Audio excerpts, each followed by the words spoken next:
अम, आप सभी साथियों का आज के सेशन के लिए मैं हमारे जो फैकल्टी हैं उनसे इंट्रोड्यूस करना चाहूंगी। आज की जो क्लास है इंसॉल्वेंसी और बैंकरप्सी कोड की, वो सुनील सिंह जी सर जी लेंगे। ये काफी एक्सपीरियंस्ड एंड बैंकिंग टीचिंग में काफी सर को एक्सपीरियंस है, और मैं आपका इस सेशन में स्वागत करती हूँ। और आशा करती हूँ कि सारे जो साथी हैं हमारे जुड़े हुए, उन सबको बहुत अच्छी नॉलेज आपसे मिलेगी। और आपका बहुत बहुत थैंक यू टाइम निकाल के इस सेशन से जुड़ने के लिए। सभी लोगों का मैं चाहूंगी इस सेशन में सर का स्वागत करें। ओवर टू यू सर, आप प्लीज आपका सेशन स्टार्ट कीजिए। Thank you, Harshita. Thank you very much. Please confirm, am I audible or not? Yes sir, you are very Okay. clearly Thank audible. you. And my PPT is also visible, I Yes, think. yes sir. Yes Okay. sir.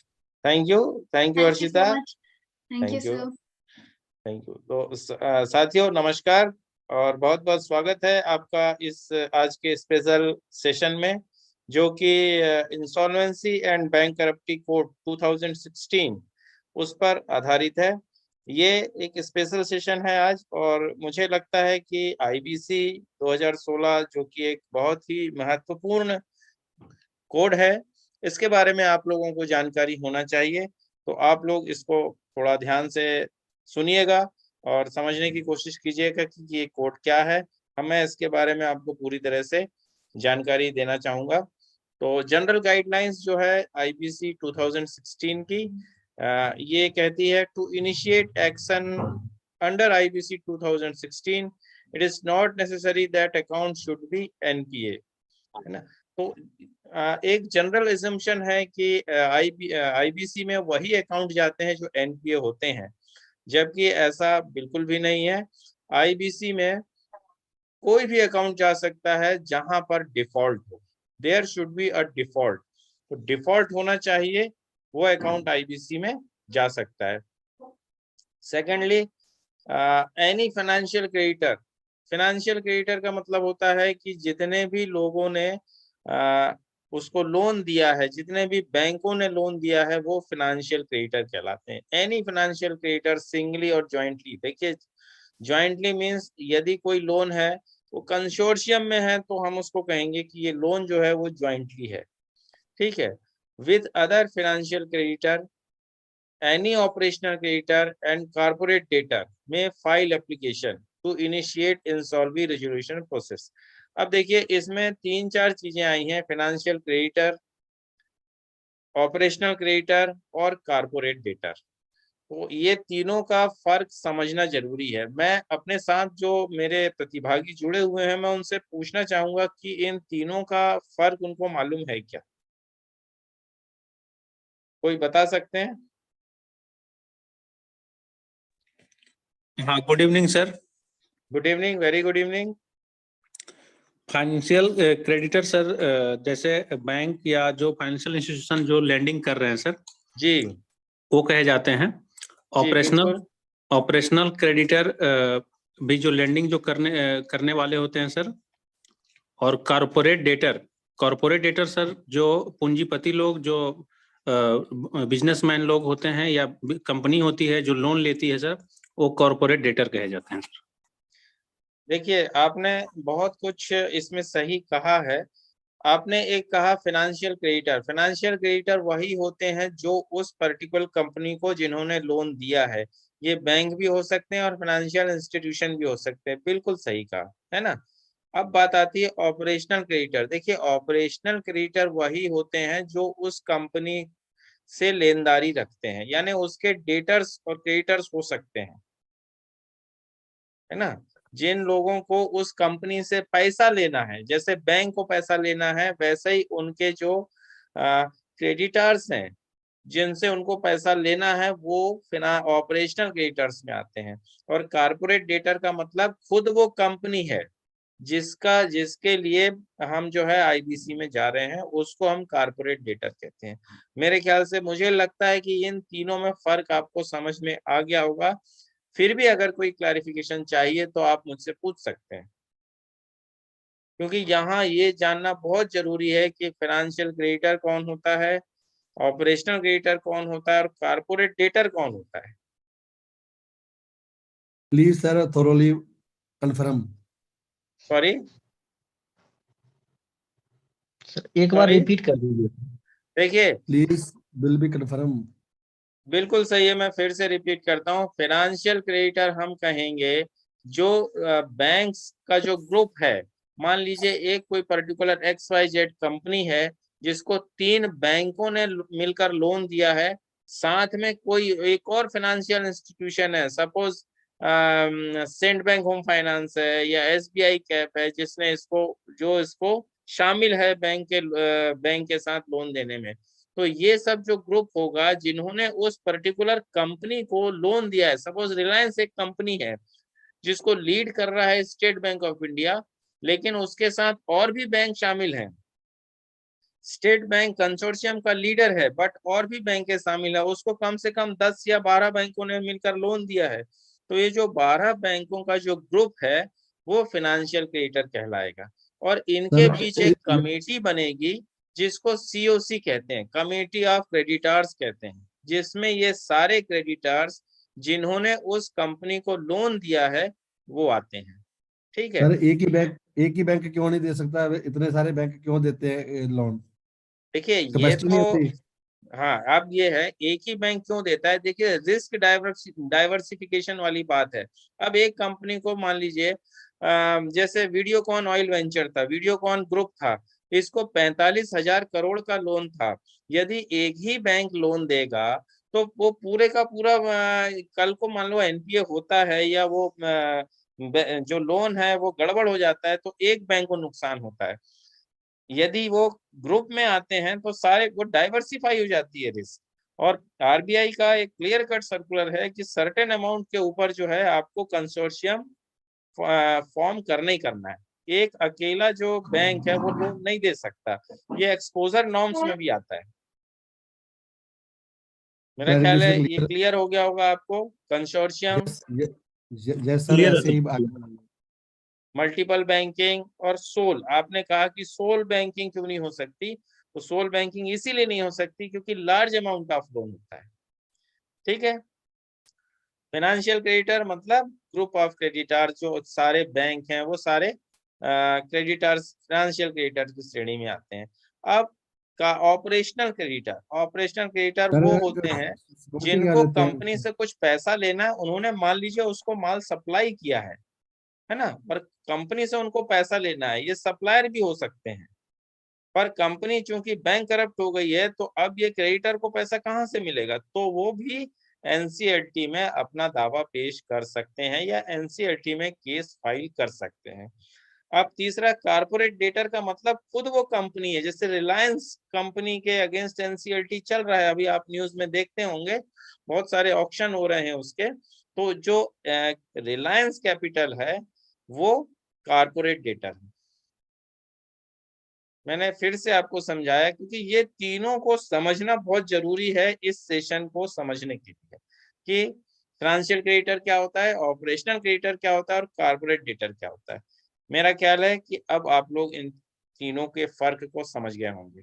Is that clear? ये आप लोग respond करते रहेंगे तो हम लोग आगे बढ़ते रहेंगे। सर जी बैंक में भी ऑपरेशनल हेड होता है जी? हमारे जो बैंक है हाँ, तो उसमें भी ये एक अपने हेड ऑफिस में ऑपरेशनल हेड होता है, ये वही है? नहीं नहीं नहीं सर, ये वो नहीं है।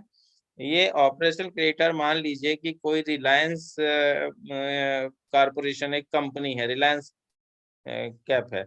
अब इसको कुछ लोगों से इसने माल लिया है जिनको उनको पैसा देना था, रॉ मटेरियल खरीदा है, लेकिन अब कंपनी बैंक करप्ट हो गई है, तो ये जिन लोगों से उसने माल लिया था उनको पैसा कहाँ से देगी, तो वो जो होते हैं वो ऑपरेशनल क्रेडिटर कहलाते हैं। इन बैंक से इसका कोई लेना देना नहीं रहता, वो अपनी कंपनी अपनी बैलेंस शीट में इन क्रेडिटर्स का डिटेल देता है। जिस तरह से वो डेटर का डिटेल देता है, डेटर कौन होते हैं सॉरी, जिनसे उस पर्टिकुलर कंपनी को पैसा लेना है, और क्रेडिटर वो हुए जिनको उनको पैसा देना है। ये दोनों में फर्क। ठीक है सर? मेरा ख्याल है अब कोई कंफ्यूजन बाकी नहीं रहा होगा। हाँ जी सर, कंटिन्यू। क्लियर है सर, क्लियर है सर। जी ठीक है। और एजुकेटिंग अथॉरिटी, इसमें एजुकेटिंग अथॉरिटी जो होती है वो एनसीएलटी एंड डीआरटी, डेब्ट रिकवरी ट्रिब्यूनल और नेशनल कंपनी लॉ ट्रिब्यूनल, ये दो होती हैं इसमें। ठीक है, अब आगे बढ़ते हैं कि ये किन पर अप्लाई होता है। एनसीएलटी का जो एक्ट है या रूल है, जो भी कह लीजिए आप, ये किस पर अप्लाई है, तो it's applies to corporate person, personal guarantor, LLP, limited liability partnership form and partnership and proprietorship form, ये सब पे लागू होता है। ठीक है, in case of corporate person and LLP there should be default of minimum ₹1 crore. यहाँ पर ये जानना बहुत जरूरी है कि इसमें मिनिमम डिफॉल्ट कितना होना चाहिए।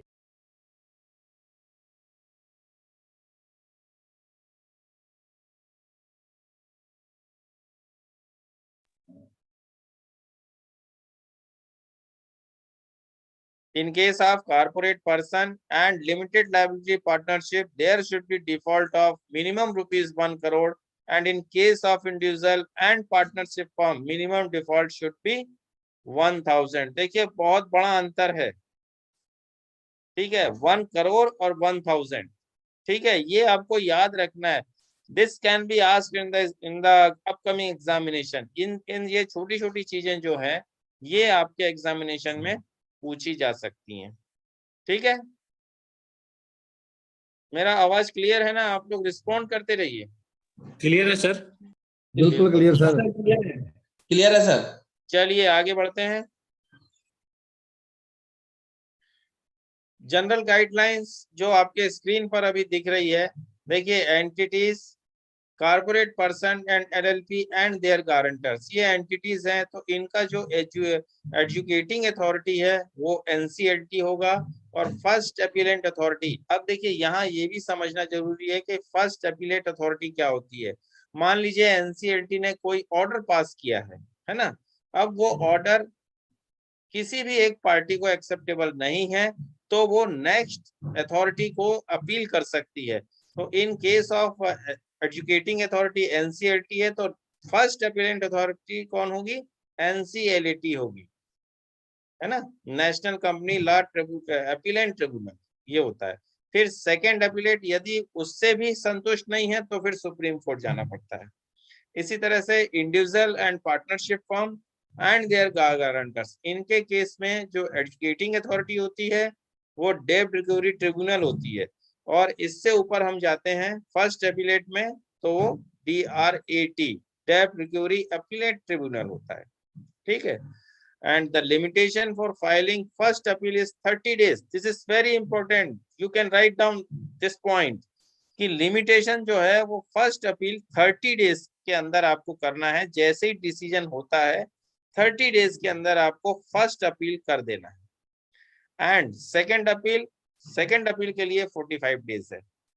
ठीक है, condonation of delay for maximum 15 days is permitted. इसमें भी यहाँ कुछ रिलैक्सेशन दिया हुआ है कि कंडोनेशन जो होता है वो मैक्सिमम 15 डेज का परमिट किया हुआ है।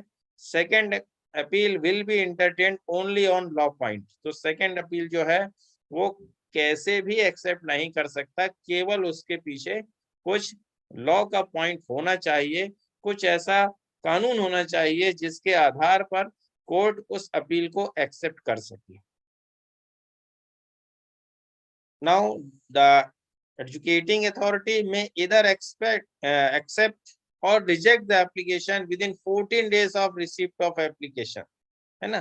तो यहाँ पे बहुत सारे जो रूल्स हैं CIRP प्रोसेस के या IBC के जो जनरल गाइडलाइंस है उसमें ये आता है जो एजुकेटिंग अथॉरिटी है उसको 15 दिन के अंदर या तो वो जो एप्लीकेशन है उसको एक्सेप्ट करना है या रिजेक्ट करना है। फिर कहलाता है CIRP, ये सबसे इंपॉर्टेंट टर्मिनोलॉजी है, कारपोरेट इंसॉल्वेंसी रिजोल्यूशन प्रोसेस। देखिए जब भी कोई केस NCLT में फाइल किया जाता है तो उसका जब वो फाइल हो जाता है तो वहां उसको कहते हैं CIRP, ये प्रोसेस कहलाती है corporate insolvency resolution process. of CD, CD मतलब कारपोरेट डेटा रही, CD must conclude within 180 days। अब इसमें ये नियम है कि 180 डेज के अंदर ये हो जाना चाहिए, but maximum 330 days from the insolvency commencement date. Maximum 330 days या विद इन 130 डेज के अंदर इसको कंप्लीट हो जाना है। मैक्सिमम इसलिए दिया है कि 180 डेज के अंदर किन्हीं कारणों से, किन्हीं लीगल वजह से नहीं हो पाता तो भी मैक्सिमम 330 डेज तक वो करना ही है। ठीक है। Under corporate insolvency resolution process, adjudicating authority will declare moratorium period of 180 days during which all legal proceedings against the corporate debtor are to be held in abeyance।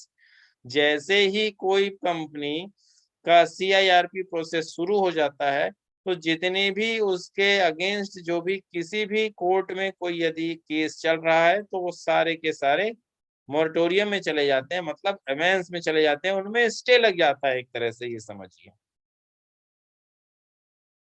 यहाँ तक क्लियर है sir आप लोगों को, जो मेरे पार्टिसिपेंट जुड़े हुए हैं? क्लियर है सर। Yes sir. बिल्कुल। इसमें जो सर ये जो डेज का जो पॉइंट है इनको ध्यान रखिएगा, यही चीजें एग्जाम में पूछी जाती हैं। ठीक है। अभी पिछले साल एक नया रिजोल्यूशन प्रोसेस आया है जिसको PPIRP कहते हैं, pre packaged insolvency resolution process. 4 अप्रैल 2021 को एक ऑर्डिनेंस पास किया था जिसके तहत pre packaged insolvency resolution process को मान्यता दी गई थी, और ये MSME के लिए खासकर बनाया गया था। इसका पर्पस क्या था? The purpose of the said ordinance is to provide an efficient insolvency resolution process for MSME। जो हमारे medium small and micro small and medium enterprises हैं, इनमें यदि कोई रिजोल्यूशन प्रोसेस की जरूरत पड़ती है तो उसको फास्ट जल्दी किया जा सके, इसके लिए PPIRP pre packaged insolvency resolution process को लाया गया था। ठीक है। क्या है? Ensuring quicker, cost effective, value maximising outcomes in a manner which is least disruptive to the continuity of their business and which preserve jobs. इसका जो उद्देश्य था वो ये था कि उन जो MSME की छोटी छोटी जो यूनिट्स हैं उनको किसी तरह की कोई परेशानी ना हो और वो यूनिट चलती रहें, और जॉब जो है उससे जुड़े हुए जितने भी जॉब हैं वो सिक्योर रहें। इसके लिए प्री पैकेज इंश्योरेंसी रेजोल्यूशन प्रोसेस को लाया गया था। इसमें क्या क्या इंपॉर्टेंट चीजें थी उस पर हम डिस्कस करेंगे। Minimum amount of default for matters related to pre packaged insolvency resolution for corporate debtor is ₹10 lakh. Very important, इसको नोट कीजिएगा कि 10 लाख का अमाउंट इसमें किया गया था, कि इसमें मिनिमम अमाउंट जो है वो 10 लाख का होना चाहिए। फिर नेक्स्ट है provisions of PPIRP can be invoked by corporate debtor only. ये किसके द्वारा? जैसे मैंने अभी आपको CIRP प्रोसेस के बारे में बताया था कि वो किसके द्वारा इनिशिएट किया जा सकता है? किसी के द्वारा भी, either financial creditor, either corporate creditor, either corporate debtor, तीनों में से किसी के द्वारा भी किया जा सकता था। बट PPIRP जो रिजोल्यूशन आया था ये केवल और केवल ऑपरेशनल डेटर के द्वारा ही किया जा सकता था। इसमें देखिए लिखा हुआ है and not by financial creditor और ऑपरेशनल क्रेडिटर, यानी ये जो PPIRP जो है इसका इन्वोकेशन फाइनेंशियल क्रेडिटर या ऑपरेशनल क्रेडिटर के द्वारा नहीं किया जा सकता था। इसका मतलब ये है कि अगर कोई MSME यूनिट अपने आप को महसूस करती है कि हम प्रॉब्लम में है, मेरा यूनिट चल नहीं रहा है, तो वो खुद अपने से PPIRP में जाती है। डायरेक्ट, इसमें क्या प्रोविजन है? Direct appointment of RP। अब ये RP कौन होता है? ये रिजोल्यूशन प्रोफेशनल होते हैं। वही CIRP में IRP होता है जिसको इंटरिम रिजोल्यूशन प्रोफेशनल कहते हैं। देखिए CIRP में क्या होता है? पहले इंटरिम रिजोल्यूशन प्रोफेशनल अपॉइंट होता है, उसके बाद जो COC फॉर्म होती है, कमेटी ऑफ क्रेडिटर्स फॉर्म होती है, वो डिसाइड करती है कि इसको RP रखना है या नहीं रखना, या वो चेंज भी कर सकती है। लेकिन PPIRP जो प्रोसेस था, इसमें डायरेक्ट रिजोल्यूशन प्रोफेशनल ही अपॉइंट हो जाते थे। ठीक, then time limit for completion of PPIRP is 120 days from the date of admission. Very important. PPIRP में जो टाइम लिमिट थी वो 120 डेज थी। यहाँ मैंने देखिए ये आपको ये भी बताया है कि ये CIRP में क्या है, CIRP में 180 डेज विद मैक्सिमम 330 डेज है। तो ये दोनों का जो अंतर है इसको आप नोट करके समझिएगा और इसको याद रखिएगा। This can be asked. Out of the set period of 120 days, जो रिजोल्यूशन पीरियड का 120 डेज का पीरियड है, उसमें से resolution professional is required to submit resolution plan as approved by the COC within 90 days. इसमें क्या कहता है PPIRP में कि इस 120 दिन के अंदर जो कार्रवाई पूरी हो जाना है, इसमें जो RP है, रिजोल्यूशन प्रोफेशनल जो है, उसको रिजोल्यूशन प्लान जो कि COC कमेटी ऑफ क्रेडिटर्स के द्वारा अप्रूव किया जाएगा, वो 90 डेज के अंदर हो जाना चाहिए। और इसके बाद 30 days time to given to adjudicating authority for passing order on resolution plan. और वो जो प्लान 90 डेज के अंदर आ जाएगा, उस पर जो एजुकेटिंग अथॉरिटी है उसको 30 डेज के अंदर ऑर्डर पास करना है। ठीक है, constitution of committee of creditors with in 7 days, 7 दिन के अंदर कमेटी ऑफ क्रेडिटर्स का फॉर्मेशन हो जाना चाहिए, कंस्टिट्यूशन हो जाना चाहिए, ये कहता है PPIRP में। जबकि CIRP का जो प्रोसेस होता है इसमें ये 30 डेज है। ओके, मैंने दोनों चीजें दोनों एक साथ आपको बताते जा रहा हूँ, और आप लोगों के लिए ये बहुत महत्वपूर्ण है PPIRP। इसमें से आपको क्वेश्चन आने की संभावना रहेगी। Management of corporate debtor continuous with corporate debtor unless fraud involve. अब देखिए ये लाइन का क्या मतलब है, जब भी CIRP में कोई कंपनी जाती है तो उस कंपनी का मैनेजमेंट हमेशा रिजोल्यूशन प्रोफेशनल के हाथ में चला जाता है, कंपनी के पास नहीं रहता। जबकि PPIRP में क्या है कि जो मैनेजमेंट है, कॉर्पोरेट डेटर का मतलब, कॉर्पोरेट डेटर मैंने आपको पहले भी बताया, कॉर्पोरेट डेटर का मतलब होता है वो पर्टिकुलर कंपनी जिसके अगेंस्ट केस चल रहा है रिजोल्यूशन का। तो वहां पर PPIRP में ये जो मैनेजमेंट है, यानी उसकी जो बागडोर है उस बिजनेस की, उस यूनिट की, वो कॉर्पोरेट डेटर के हाथ में ही रहती है। ठीक है, then committee of creditor can resolve to West management of corporate debtor with RP with 66% voting approval of educating authority is required. तो कमेटी ऑफ क्रेडिटर जो है वो यदि मैनेजमेंट अपने हाथ में लेना चाहती है तो तभी ले सकती है जब 66% वोटिंग उसके पक्ष में हो, और उसके बाद भी एजुकेटिंग अथॉरिटी का अप्रूवल इसमें लगेगा, तभी वो मैनेजमेंट अपने हाथ में ले सकता है। These are the certain points: filing application before NCLT, then admission or rejection of application by educating authority within 40 days of receipt of application. अब CIRP प्रोसेस में जो चीजें हैं, वो जो स्टेप्स हैं वो इस तरह से होती है। मोरेटोरियम 180 डेज का, इसमें तुरंत जैसे ही वो एडमिशन होता है उस केस का मोरेटोरियम लागू हो जाता है 180 डेज का, यानी उसके अगेंस्ट जो भी, जहां पर भी, जिस कोर्ट में भी यदि कोई केस चल रहा है वो सारा स्टे हो जाएगा। फिर कंस्टिट्यूशन ऑफ IRP जो इंटरिम रिजोल्यूशन प्रोफेशनल है उसका कंस्टिट्यूशन होना है। देन थर्ड स्टेप में formation of committee of creditors COC का फॉर्मेशन होता है। फिर constitution of RP resolution professional, जो पहले IRP था, जो IRP को कोर्ट अपॉइंट करता है, फिर COC अपने कंफर्मेशन के साथ उसको IRP से RP में कन्वर्ट कर देती है।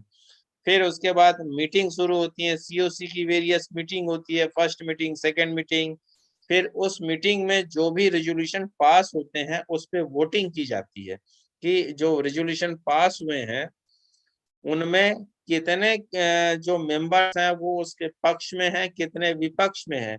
तो जो सीओसी है उसको उसमें वोटिंग देना पड़ता है और वोटिंग में जो चीज पास होती है वही जो है अप्रूवल माना जाता है। तो रेजोल्यूशन प्लान आता है। रेजोल्यूशन प्लान मींस ये क्या होता है कि उस कंपनी को कौन लेके चलाना चाहता है, रिजॉल्व कौन करना चाहता है। मान लीजिए कोई यूनिट स्ट्रेस में है तो अब उसको रिजोल्यूशन करना है, मतलब उसको फिर से ठीक करना है, चलाना है, तो दूसरा कोई व्यक्ति आएगा जो उसको चलाएगा। जैसे मैं आपको उदाहरण देता हूँ, रुचि सोया नाम की एक कंपनी थी इंदौर की, जो कि एनसीएलटी में गई थी। उसको फिर रामदेव बाबा की जो कंपनी है पतंजलि ग्रुप, उसने टेक ओवर किया था, रिजॉल्व किया था, खरीदा था और फिर उसको रिजॉल्व किया था, मतलब उसको फिर से उस यूनिट को चालू किया था।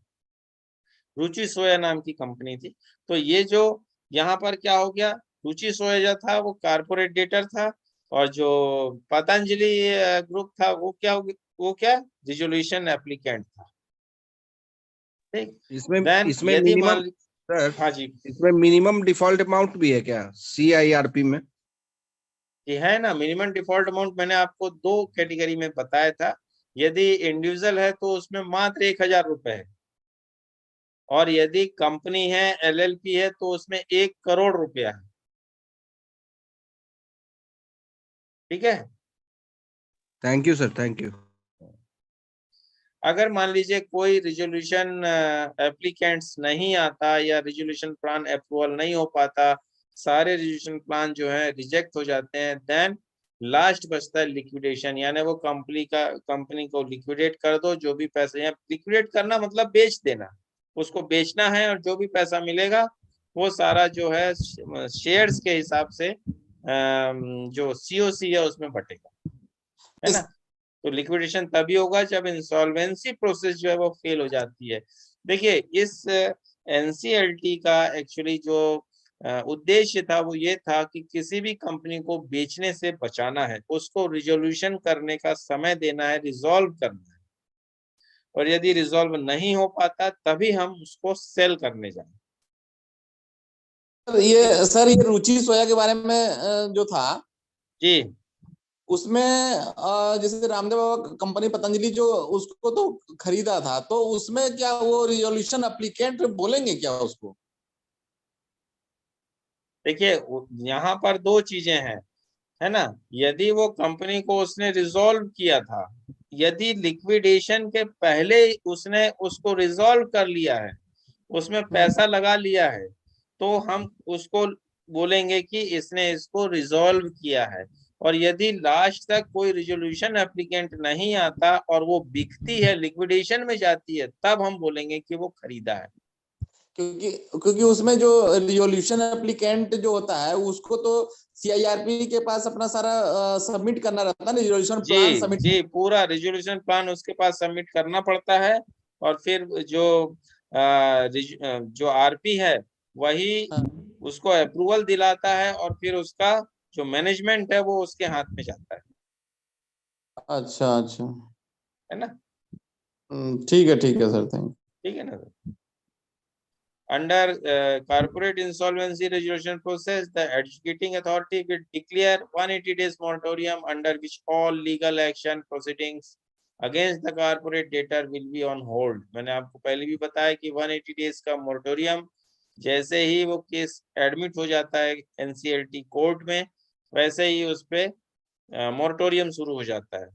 Then interim resolution professional appointed by adjudicating authority, जो IRP है इंटरिम रिजोल्यूशन प्रोफेशनल, इसका अपॉइंटमेंट जो है वो एडजुडिकेटिंग अथॉरिटी करती है या NCLT on the insolvency commitment date, manages the affairs of corporate debtor till the date of appointment of resolution professional by the committee of creditors.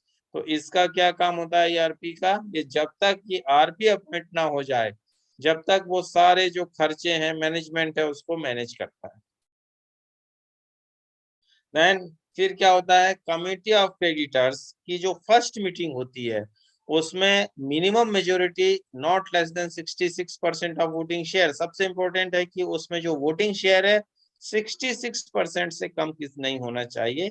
और ये क्या करते हैं फर्स्ट मीटिंग में, interim resolution professional or any other insolvency professional to act as a resolution professional, उसको resolution professional बनाया जाता है। अभी तक वो interim था, अब उसको फाइनली बना लिया जाएगा।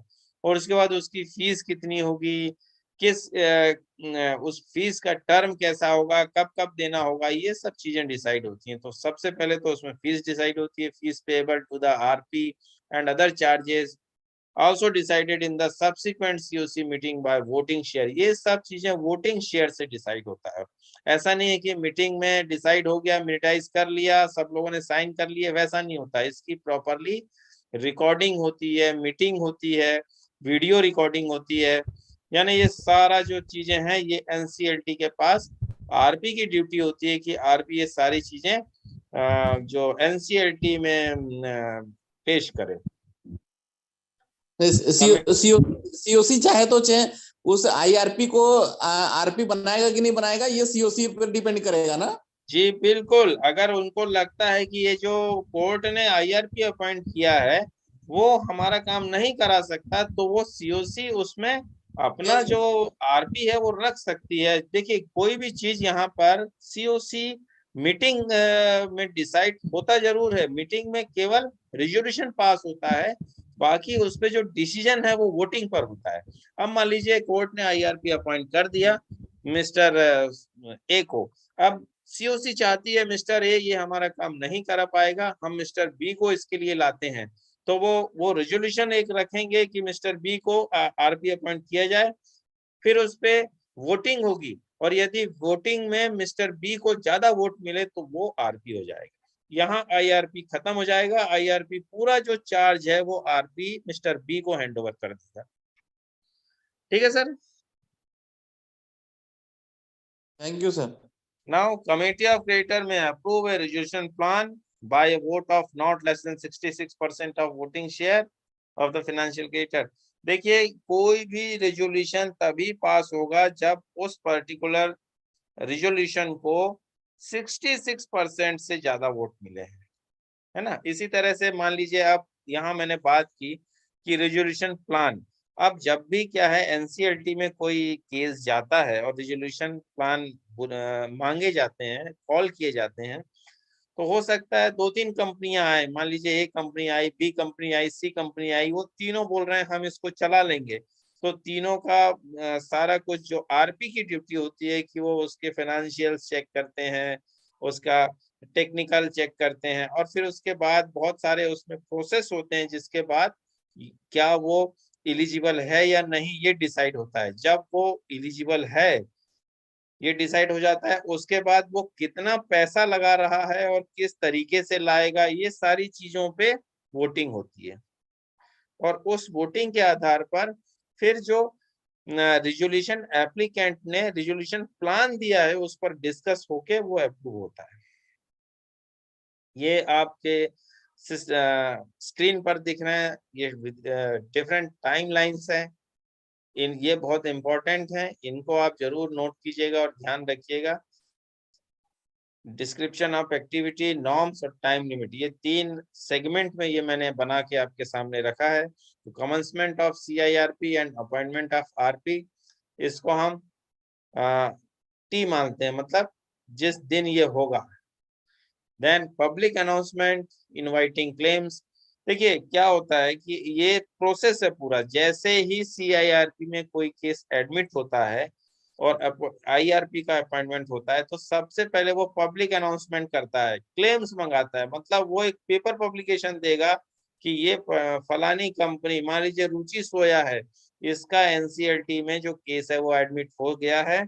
अब इस कंपनी से किस किस को पैसा लेना है वो अपने क्लेम भेजें। तो सारा जो जिसको भी उस कंपनी पर्टिकुलर कंपनी से पैसा लेना है वो अपना क्लेम जो है वो आईआरपी के पास 3 दिन के अंदर उसको भेजना है, with in 3 days of appointment of IRP, है ना। ये पब्लिक अनाउंसमेंट करेगा, सॉरी 3 दिन के अंदर, वो पब्लिक अनाउंसमेंट से 14 दिनों के अंदर क्लेम का सबमिशन हो जाना चाहिए। ये 14 दिन अपॉइंटमेंट डेट से है, ठीक है। Then submission of claims under regulation 12(2), यहाँ 90 डेज है। 12(2) का एक रेगुलेशन है जिसके अंदर 90 डेज का लिमिटेशन दिया गया है सबमिशन ऑफ क्लेम का। फिर verification of claim with in 7 days from receipt of the claim, मतलब T+21 या T+97 दोनों आएगा इसमें। देन फिर आता है next process, appointment of authorised representative and constitution of COC। तो COC मतलब कमेटी ऑफ क्रेडिटर्स का कॉन्स्टिट्यूशन हो जाएगा कि इसमें कौन कौन आते हैं, कि कितने बैंक शामिल हैं, कितने फाइनेंशियल इंस्टीट्यूशन शामिल हैं, इनको मिला के कमेटी ऑफ क्रेडिटर का फॉर्मेशन हो जाएगा। और उस कमेटी ऑफ क्रेडिटर्स में जितने भी बैंक हैं उसमें से एक व्यक्ति ऑथराइज्ड रिप्रेजेंटेटिव रहेगा जिसका काम है मीटिंग अटेंड करना और वोटिंग करना। तो ये ऑथराइज्ड रिप्रेजेंटेटिव कहलाता है। मान लीजिए उसमें स्टेट बैंक है तो स्टेट बैंक का एक ऑथराइज्ड रिप्रेजेंटेटिव रहेगा। सपोज उनका AGM है, चीफ मैनेजर है, ब्रांच मैनेजर है, वो ऑथराइज्ड रिप्रेजेंटेटिव रहेगा। ये काम 2 दिन के अंदर हो जाना है क्लेम वेरिफिकेशन के बाद, ठीक। Then appointment of RP in the first meeting of COC। COC की जो फर्स्ट मीटिंग होती है उसमें सबसे पहले रेजुलेशन प्रोफेशनल का अपॉइंटमेंट होता है। ये हो जाना है with in 7 days of the constitution of the COC। COC का जो कॉन्स्टिट्यूशन होता है उससे 7 दिनों के अंदर ये हो जाना है। तो T+30 यहाँ पे हो जाएगा। देन नेक्स्ट आता है interim resolution professional perform the function of RP till the RP is appointed। जब तक RP resolution professional appoint नहीं हो जाता तब तक जो interim resolution professional है वही ये सारे काम को देखता है, ठीक है। तो ये T+40 10 दिन और इसमें ले लेते हैं। फिर अपॉइंटमेंट ऑफ वैल्यूअर। देखिए अब सबसे पहला काम होता है कि वैल्यूएशन करना, उस कंपनी का वैल्यूएशन क्या है, उसकी असेट का वैल्यूएशन, तभी तो पता लगेगा कि उसका वैल्यू कितनी है और फिर कौन उसको रिजॉल्व कर सकता है। तो ये 7 दिनों के अंदर ये काम हो जाना है। फिर आता है submission of internal memorandum to COC। ये within 2 weeks of appointment of RP but not later than 54th day of commencement. इसमें ये कंडीशन है कि जो इंटरनल मेमोरेंडम COC को सबमिट करना है RP के द्वारा वो 2 weeks of appointment of RP में हो जाना चाहिए, लेकिन 54 दिन के बाद बिल्कुल नहीं हो सकता। Publish form G invitation of expression of interest. ये देखिए EOI जो एक्सप्रेशन ऑफ इंटरेस्ट है ये वही चीज है कि भाई ये कंपनी रेजोल्यूशन में जा रही है, कौन इसमें अपना पैसा लगा के इसको रिजॉल्व कर सकता है। इसकी टाइमलाइन है within 75 days of commencement. Then आता है submission of expression of interest. कितने दिन में करना है, ये 15 days from issue of EOI। EOI issue करने के 15 दिन के अंदर ये सबमिशन हो जाना चाहिए। Then provisional list of resolution applicants by resolution professional। Provisional list एक डिक्लेयर करेगा RP के द्वारा की जाएगी, जिसमें जितने भी रेजोल्यूशन एप्लीकेंट्स आए हैं उनकी लिस्ट होगी। ये 10 दिन के अंदर या T+100 10 दिन from the last date of receipt of EOI। Then फिर आता है submission of objection of to provisional list. अब उस प्रोविजनल लिस्ट में किसी का कोई ऑब्जेक्शन है तो 5 दिन के अंदर उसको देना है प्रोविजनल लिस्ट की डिक्लेरेशन के 5 दिन के अंदर। तो ये टोटल टाइमलाइन हो गई अभी तक T+105। Then final list of resolution applicants by resolution professional. जो फाइनल लिस्ट है वो 10 दिन के अंदर देना है, ऑब्जेक्शन रिसीव होने के 10 दिन के अंदर। तो वहां 105 से और 10 दिन बढ़ा लीजिए तो ये 115 हो गया। Now issue of RFRP including evolution matrix by internal memorandum. ये जो RFRP है एक्चुअली रेजोल्यूशन प्रोसेस का जो RA आए हैं, जो रेजोल्यूशन एप्लीकेंट्स आए हैं, उनका पूरा बायोडाटा, उनका एवोल्यूशन करना, उनका टेक्निकल्स देखना, उनका फंडामेंटल देखना, ये सारे काम 5 दिन के अंदर उनको करना है। देन फिर रिसिप्ट ऑफ रेजोल्यूशन प्लान। अब देखिए एप्लीकेंट्स आया है तो उसका रेजोल्यूशन प्लान 30 दिन के अंदर आ जाना चाहिए। जैसे ही RFRP इशू होता है उसके 30 दिन के अंदर आ जाना चाहिए। Then submission of COC, approved registration plan to adjudicating authority. अब यदि COC ने कोई प्लान को अप्रूव किया है तो वो एडजुकेटिंग अथॉरिटी को सबमिट करने का जो टाइमलाइन है वो as soon as approved by the COC, जैसे ही COC अप्रूव करेगा वैसे ही RP को जो है वो रेजुलेशन प्लान एडजुकेटिंग अथॉरिटी को सबमिट कर देना है। Then approval of resolution plan by adjudicating authority means NCLT को जो अप्रूवल है रेजुलेशन प्लान का वो उससे 15 दिन के अंदर यानी T+180 डेज इसमें पूरा खत्म हो जाता है। अब देखिए नीचे ये सब चीजें जो RP RA उसी का फुल फॉर्म लिखा हुआ है, adjudicating authority, authorised representative, RFRP request for resolution plan, ये सारी चीजों का डिस्क्रिप्शन है। मेरा ख्याल है ये पूरा आपको रेजुलेशन प्रोसेस है जिसकी टाइमलाइन आपको बता दी गई है। अब there will be two eventualities wherein NCLT jurisdiction is invoked। किस कंडीशन में दो ऐसे इवेंचुअलिटीज हैं जिसमें NCLT का जो जुरिडिक्शन है वो इन्वोक होता है। पहला है petition is filed by any other financial creditor, operation creditor और by corporate debtor itself. We have to file our claim before the IRP and to participate in COC। ठीक है, जब भी कोई NCLT का प्रोसेस शुरू हुआ है ना, तो हम कैसे उसमें शामिल हो सकते हैं। अब देखिए petition is filed by any other financial creditor, operational creditor और बाय कॉर्पोरेट डेटर इटसेल्फ। तो हमें अपना क्लेम जो है वो IRP को सबमिट करना है और COC में मतलब पार्टिसिपेट करना है। We as a banker we have to file our claim to the IRP and participate in COC। और COC में हमारा पार्टिसिपेशन होना चाहिए, हमारे बैंक का एक ऑथराइज्ड रिप्रेजेंटेटिव रहेगा और हम COC में एज ए मेंबर उसमें शामिल होंगे। अब where our bank to file petition, यदि हमारा बैंक ही पिटीशन फाइल कर रहा है तब हम तो रहेंगे ही रहेंगे, क्योंकि हमारा बैंक ही फाइल कर रहा है तो हम तो पार्टी हैं ही। ठीक।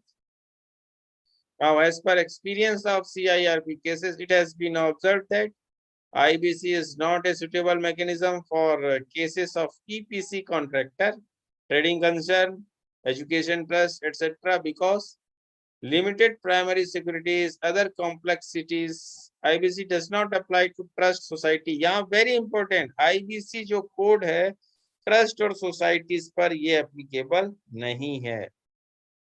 Whereas IBC can be effective mechanism for resolving insolvency in manufacturing industry and service industry like hotels, hospitals, etc., which are more system driven। इसका जो एक्सपीरियंस है CIRP का, ये वहां पर ज्यादा महत्वपूर्ण है, वहां ज्यादा इसका हमें रिस्पांस मिला है, जहां पर जो मोर सिस्टम ड्रिवन मतलब जैसे हॉस्पिटल है, सर्विस इंडस्ट्री है, कंपनीज हैं, ट्रस्ट यूनिट्स हैं, वहां पर इनका ज्यादा बेनिफिट मिलता है। जबकि जो EPC कॉन्ट्रैक्टर्स हैं वहां इसका ज्यादा, ट्रेडिंग कंसर्न है, एजुकेशन ट्रस्ट है, इसमें हमें बहुत ज्यादा इसका रिस्पांस देखने को नहीं मिला है। ये एक पिक्चोरियल प्रेजेंटेशन है उसी का ही कि जो कारपोरेट पर्सन रहेंगे, पर्सनल गारंटर, LLP, जिसमें मिनिमम अमाउंट ऑफ ₹1 करोड़ रहता है। अभी मैं किसी पार्टिसिपेंट ने पूछा था, मैं फिर से यहाँ बताना चाहूंगा कि corporate person, personal guarantor, LLP, इनमें minimum amount of default 1 crore होना चाहिए। वहीं आप राइट हैंड साइड का जो ग्राफ देख रहे हैं, जो पिक्चर देख रहे हैं, उसमें इंडिविजुअल एंड पार्टनरशिप फॉर्म, इसके लिए मिनिमम अमाउंट ऑफ डिफॉल्ट ₹1000 है। और इनका जो प्रोसेस कहाँ से शुरू होता है, देखिए आप राइट हैंड साइड में देखिए, सबसे पहले DRT आता है। फिर यदि DRT ने कोई डिसीजन दे दिया है और उसके अगेंस्ट अपील करना है तो 30 डेज के अंदर DRAT के पास जाना है, और उसका ने जो डिसीजन दिया है उससे भी कोई एक पार्टी सेटिस्फाई नहीं है, then within 45 days he has to approach supreme court of India. और वही लेफ्ट हैंड साइड आप देखेंगे in case of corporate person, personal guarantor, LLP, minimum amount जिसमें 1 करोड़ है, उसमें जो एजुकेटिंग अथॉरिटी है वो NCLT होगा। और NCLT ने यदि कोई डिसीजन पास कर दिया है, उसके अगेंस्ट किसी एक पार्टी को जाना है, तो 30 डेज के अंदर उसको NCLAT में अपील करना पड़ेगा। और NCLAT के ने जो अगर डिसीजन दे दिया है और उससे सेटिस्फाई नहीं है कोई भी एक पार्टी, सो 45 डेज के अंदर सुप्रीम कोर्ट में उसको अपील करना पड़ेगा। लेकिन यहाँ देखिए सबसे महत्वपूर्ण है कि ऑन लॉ पॉइंट ओनली, यदि यहाँ सुप्रीम कोर्ट में जाना है तो केवल लॉ पॉइंट पे ही जा सकते हैं, किसी भी कारण से नहीं जा सकते। ठीक है, जो टाइमलाइन है अपील की वो दोनों तरफ सेम है, DRT और DRAT में जाने के लिए भी सेम है, वहीं NCLT और NCLAT में भी जाने के लिए सेम है। ठीक है, तो यहाँ पर जो डिफरेंशिएट किया गया है NCLT और DRT को, इसको समझना थोड़ा सा आपको जरूरी है, ये क्यों किया सर गया। एक सेकंड सर, जी बोलिए।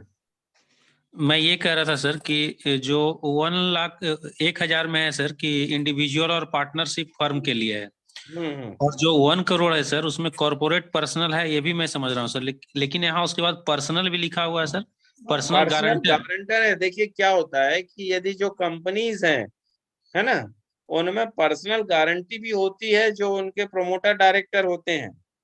तो NCLT की जो प्रोसीडिंग्स है वो कंपनी के अगेंस्ट अलग चलती है और पर्सनल गारंटर के अगेंस्ट अलग चलती है, दोनों अलग अलग चलती है। ओके सर, क्लियर है सर, थैंक यू है सर। ना।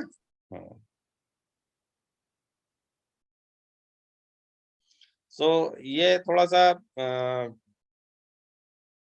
कुछ डिफरेंट बैंक्स का वर्टिकल है। अब ये डिफरेंट बैंक्स में डिफरेंट हो सकता है कि किस अमाउंट तक ये उस पर्टिकुलर बैंक जो गाइडलाइन है उस पर डिपेंड करती है। तो इसको हम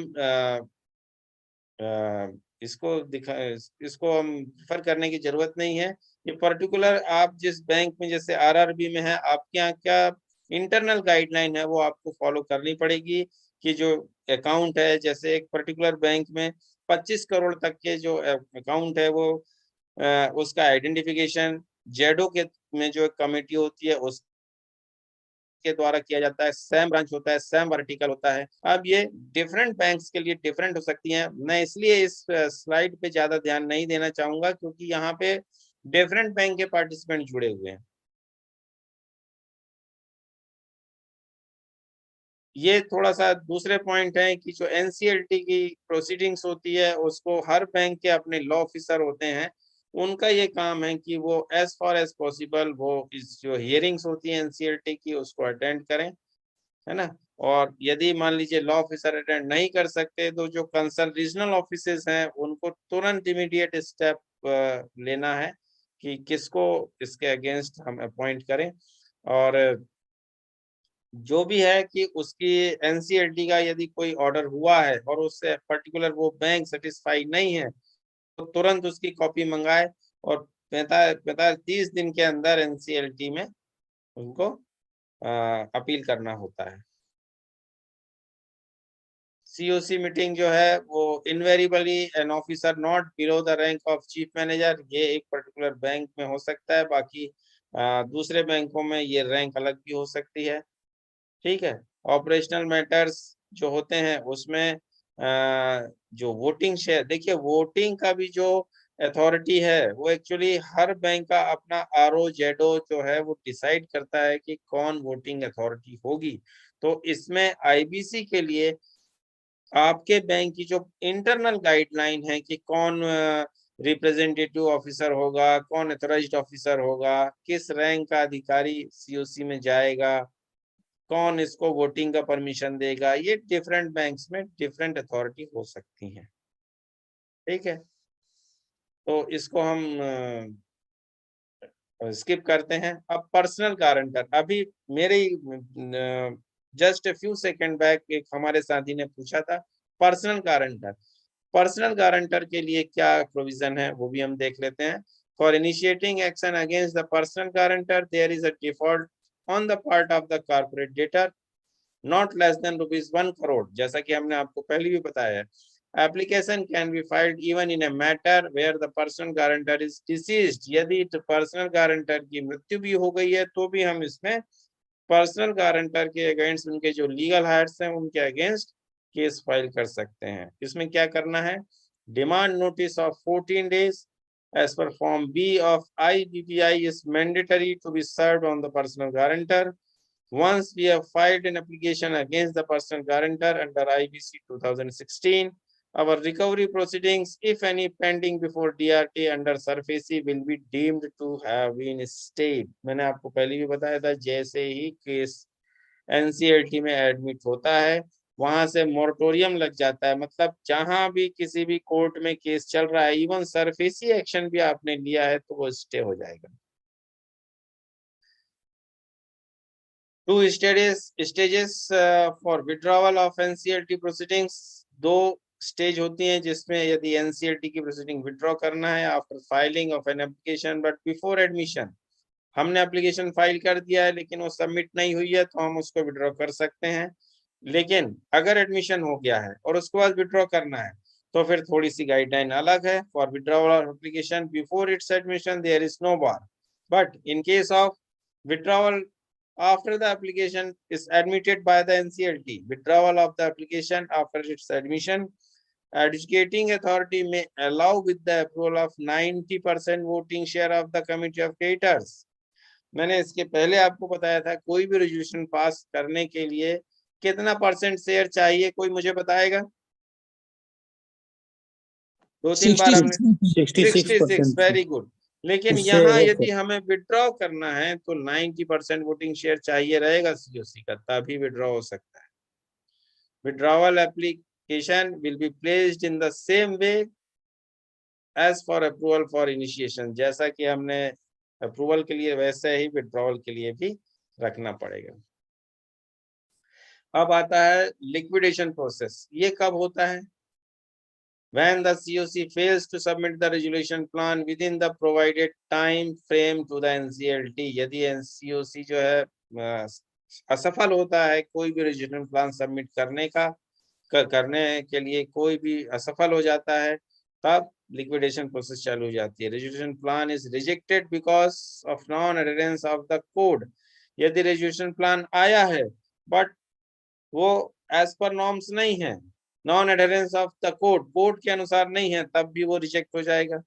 COC takes a decision for liquidating the asset by majority vote.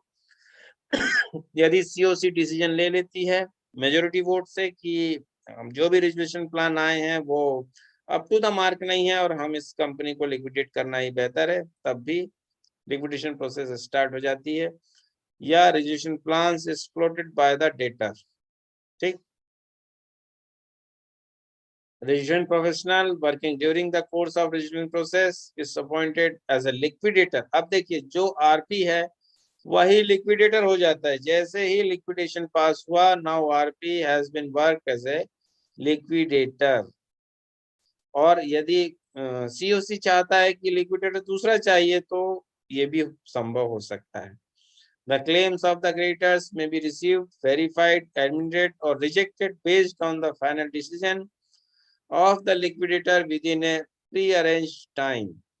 If it is decided to participate in liquidation proceedings, then we have to surrender the securities to the liquidation estate, and therefore based on the priority, a secured creditor may receive the proceeds from sale of assets। ठीक है, जैसे ही हम liquidation process में शामिल होते हैं, हमारे पास जो भी एसेट उस कंपनी की हैं जो हमने मॉर्गेज रखी है वो सारा हम लिक्विडेटर के पक्ष में सरेंडर करना होता है। Liquidator is required to liquidate the corporate debtor within a period of 1 year. इसमें 1 ईयर का पीरियड है, 1 साल के अंदर उसको लिक्विडेट करना है। In the event of liquidator fails to liquidate the debtors within such 1 year, then she is required to make an application to the NCLT to continue such liquidation along with a report explaining why the liquidation has not been completed and specify the additional time that will be required for the same। ठीक है, यदि 1 साल के अंदर नहीं होता तो उसको फिर से एप्लीकेशन एनसीईआरटी को लगाना है कि ये क्यों नहीं हो पाया और इसमें कितना टाइम और चाहिए। ये पैटर्न्स है कि जैसे लिक्विडेशन हो जाता है तो जो लिक्विडेशन अमाउंट है उसका डिस्ट्रीब्यूशन कैसे होगा। तो जैसे ही अमाउंट रिसीव होता है सबसे पहले full insolvency resolution process cost and liquidation cost उसमें से माइनस की जाती है। Then pari passu workman dues for 24 months preceding the liquidation commencement date and securitors debt who have relinquished security to the liquidation estate। उसके बाद आता है wages and unpaid dues of employees other than workmen for 12 months preceding the liquidation commencement date। then फिर आता है financial debts owed to unsecured creditors। then आता है equally among central state government dues for 2 years preceding liquidation commencement date and debts owed to secured creditors for any unpaid dues who remained outside liquidation process। then आता है remaining debts and dues। उसके बाद preferential shareholders, फिर equity shareholders आते हैं। इस तरह से ये जो distribution है liquidation के बाद वो होता है। Now that's all from my side. Thank you very much for participating in this session. If you have any question that you can ask.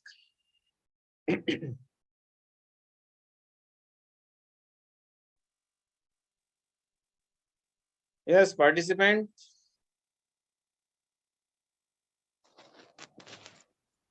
No doubt, sir. No doubt. Okay, thank you. All clear.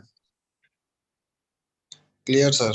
बिल्कुल सही है। देखिए इसमें से बहुत important topic है ये insolvency professional जो इंसॉल्वेंसी प्रोसेस का जो टॉपिक होता है, और इसमें से जो हायर लेवल के एग्जाम है जैसे 3 to 4 है, 2 to 3 है, जनरली उसमें क्वेश्चन इसमें से आते हैं। तो बहुत बहुत धन्यवाद सुनील सर, बहुत बहुत नमस्कार आपको। नमस्कार सर, नमस्कार।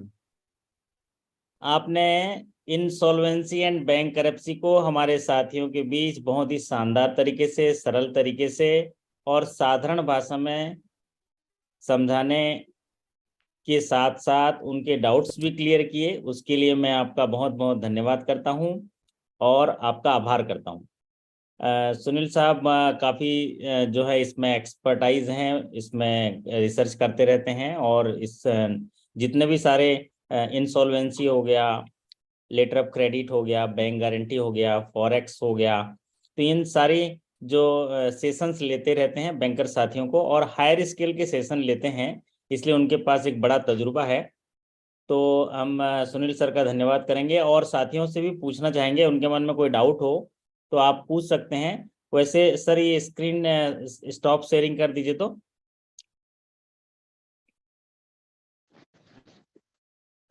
ओके, तो आप सही हो गया सुनील सर, वाह क्या बढ़िया, आप तो बढ़िया सर एकदम हैं, शानदार तरीके से घर में बैठे बैठे हमारे साथियों को इंसॉल्वेंसी एंड बैंक करप्सी कोड्स के बारे में हमारे साथियों को सरल तरीके से बता दिए।